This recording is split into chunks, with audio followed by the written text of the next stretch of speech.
What's up, guys? Welcome to Coach Gabe Volleyball IQ. Why am I doing this? No idea. I've been asking quite a bit to actually do this, and I just haven't done it. But if this does work out and it's something you like, I will keep doing it. I will do a different one every morning, just kind of going through stuff every day. I'm not going to take you through the whole process at once because I think that's the biggest mistake that we do is we go through a lot of information at once. So we're just not going to do that. We're going to keep it simple. So today, very simple, we're going to discuss a rotation.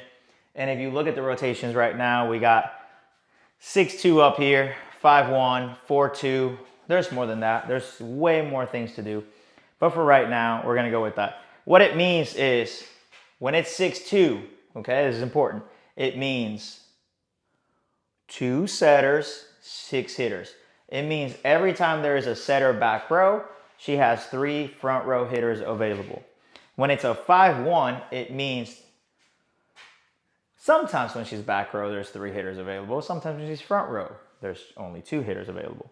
In a 4-2, it means every time the setter is front row, she will only have 2 hitters available to her because the setter sets out of the front row instead of the back row at all times.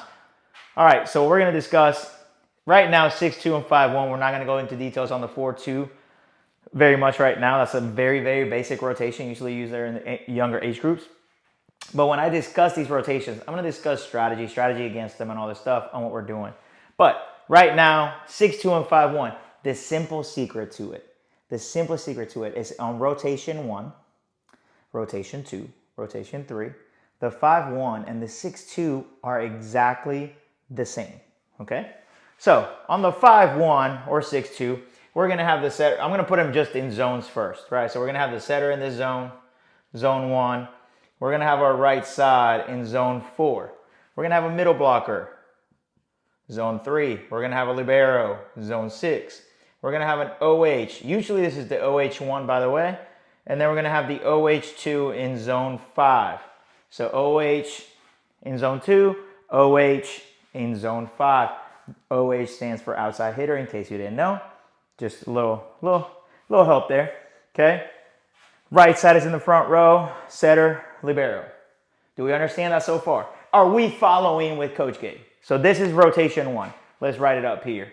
Rotation, which I write row 1. This is row 1. Row 1. This could be a 6-2 or a 5-1. Right now, this is where they start in their zones in row 1. We all understand so far?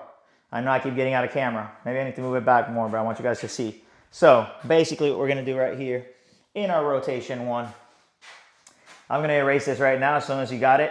Okay, so you should have it now. So we're going to erase this. And we're going to set us up in serve receive. Serve receive. Okay, when we're in serve receive, which means the other team is serving, there are 2 different ways that a lot of people do the 6-2 or the 5-1. The first one, which is the one that I normally myself use because I really don't like the other one, setter comes out of zone 1, right? So setter. The OH pulls back to pass. So OH1 pulls back to pass. This means out of this serve receive, she tends to come out here and hit out of the right side, okay? But right now, we're not going to go into all that detail, but basically that's what it would be. So we're setting up the zones, all right? Libero, the right side would be over here, stacked over here. Middle blocker, usually I keep her around here. Okay, are we following still? Okay. The other OH would be right here on serve receive, and then we got the other libero right here on serve receive. So this is how a serve receive more or less would look in row 1 in a 6-2 or 5-1 rotation. Okay, usually out of this what happens is you serve, the outside hitter comes to attack out of the right side first, and then we switch to our base. All right, which we can discuss our base later, and we're going to go into details on that. But for right now, for row 1, this is serve receive for a 6-2 or a 5-1. This is just a basic serve receive, okay? The outside hitter that's back row can come in through the middle and attack. The OH comes out of the right side and attacks. The middle blocker comes in the middle, can easily run a 3, can come in the middle and run anything here. And then the right side usually attacks out of the out. Now I'm going to teach you strategy when it comes to these kind of things. In this rotation specifically, I'm not going to talk about anything else till I switch the rotation and how the serve receive is. But in this rotation, if I am the other team and I am serving, okay, and I'm serving, if I know that this is the outside, this is their best hitter, that outside is their best hitter, how do I neutralize? So the funny part is I've seen a lot of coaches say that in this rotation, they like to serve right here in the setter's way. They try to go short, or they try to go to the right side, like just straight to this outside hitter right here and put the ball on her and take her out of hitting. From my experience and from what I watch, in fact, you should probably go watch even that A5 13-year-old game. You'll see that Skyline was applying that strategy. It did not work out very well for them. This is why I'm going to tell you why that happened. When you attack here, a lot of the times you got to pay attention to your those outside hitters that are passing. This outside hitter tends to pass it either straight here, straight up, whatever it is, but she keeps the ball in this range. Usually the setter decides, because of that, I'm going to set her. That is the best hitter. We want to avoid her getting the first set. We want to avoid her getting the first set. This is why I disagree with a lot of coaches that say, this is where I'm serving. Unless she's like the worst passer, who's going to shank the crap out of it. This makes no sense because a lot of times, like I say, they pass on top of themselves or whatever, and that setter keeps the ball there and lets that main hitter go to work. What we want to do, what I rather do, okay, in my strategy, again, this is Coach Gabe's head. Like I said, Coach Gabe Volleyball IQ. It's not every other coach's Volleyball IQ. This is my IQ, okay? Should probably charge you for it. So, right here, usually I would rather do a straightaway right here. I want to put that ball in this outside chest. I want it in her chest. I want her to have to pop up in case of opening up. I want to avoid her being able to open up to her left side and drive the ball to the setter where she can run a three-man offense. I want her to stay here. Why? Usually setters come in, they set the right side. Those right sides cannot hit out of the outside usually. They are on struggle balls. They got a weak approach. They're just not the best hitter usually. All right? Now, again, that depends team for team. It depends. But for me, that's what I would do out of rotation one. When I see that, if you're one of mine, this is the strat every single time. Let's serve this outside. Let's force them to keep the pass here. Have that setter set the right side out of the outside. They're usually not the strongest hitter. Let's make him have an uncomfortable swing, okay? The other thing that I like to do is go short in this area as well. Either I go tight right here on her, or I go short right here to maintain, again, the ball there and make it uncomfortable on the setter. Now, if you do it there, for the most part, the pass is going to be super short. Most likely, she won't be able to run the middle, and she's going to force a set to the right side that's on the outside. And, like I said, not the best hitter. So again, this is strategy. This is why I disagree with a lot of coaches that say they want to serve the outside out of this rotation or put the ball in the setter's way, because what tends to happen is that ball stays there and that main hitter gets to hit. Now, if you're trying to get in her head, that's different.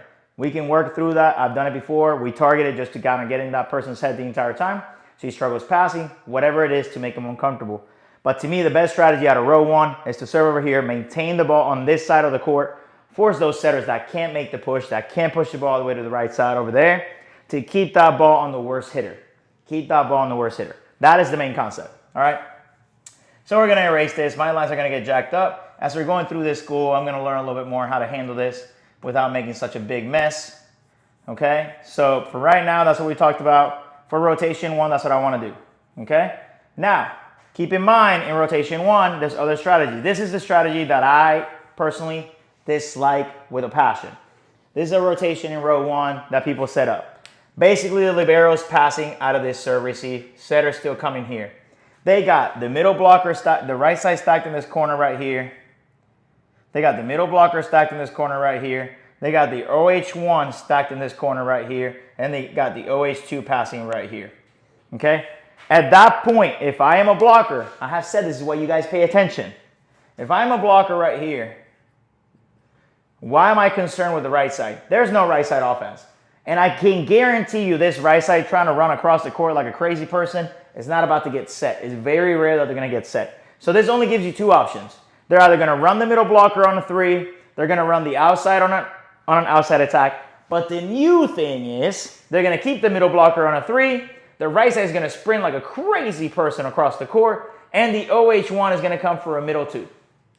Again, well, you got to be paying attention as a blocker and know what's going on and what the other team does, or scout. So it makes life a lot easier when you do that. For me personally, this is my serving strategy when we go into that. I hate this. My serving strategy when we come into that, we're either going to come in from this angle and serve short in the angle, or we're going to serve straight short in this angle. We're going to create as most chaos as we can in this area and create traffic between the right side and the middle blocker to get through. Not only that, if I know that you're an OH that loves to run that too, and that's the play that you're gonna run, I'm gonna put that ball right there. I'm gonna create as much traffic as possible. That is my concept. People tend to serve to the libero right here, which again opens up the entire offense and they can run everything. I want to create traffic in this area right here because that right side has got to get going, or they run it on a three, or they run a stack, or some crazy play. So as long as you get in that area, it creates chaos. So that is my understanding of doing this in this rotation. Why I don't like this rotation, if you're one of my players, you should pay attention to that. This is rotation 1. If you're trying to attack, that is how you attack. Now we're going from that to in row 1. Okay, that was serve receive. Row 1, this is how your base should look. Sorry guys, again, making a mess. It's a quick mess. I'm not clean when it comes to this, so we're gonna see how it goes. So anyways, the setter and base would be around here in the 10 foot. We got the L, if you're playing the L left back, if not, it'd be middle back. You got the OH2 out here, playing middle back defense. You got the OH1 at the net. You got the middle blocker, and then you have the right side. That's your defensive base. That'll be your defensive base in rotation 1. So if this is what we're trying to do, it makes it very simple when the outside gets set to just kind of move a little bit here, take the angle. But again, I'm not going to give you this much information. This is just your base. We're not going to go into all the details of rotation 1 and the defense.